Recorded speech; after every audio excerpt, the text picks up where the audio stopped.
हा चहा ना बोलकाही असतो आणि शांतही. तो बंध तयार करतो माणसांशी, क्षणांशी आणि स्वतःशी. म्हणजे सकाळचं असेल तर दिवसाची नवी सुरुवात आणि संध्याकाळचं असेल तर तुमचा जो काही थकवा आहे सगळं उतरवणारा. चहा खरं तर एक थांबा असतो. म्हणजे दिवसभराचं कामाचं प्रेशर, लोकांची गर्दी, आपल्या मेंदूतले सगळे जे काही विचार असतात ते सगळे थांबून जातात या एका कपामुळे.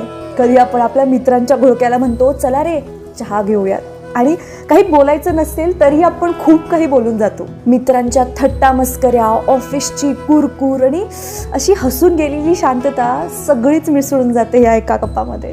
आणि कधी हा एकट्याचा चहा असतो. म्हणजे खिडकी बाहेर पाऊस, हातात चहाचा कप आणि डोक्यात काहीतरी असे विचार चालू आहेत.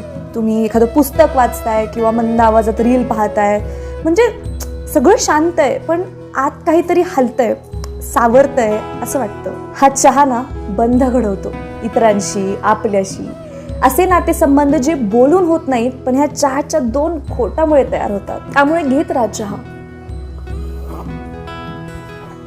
Yeah.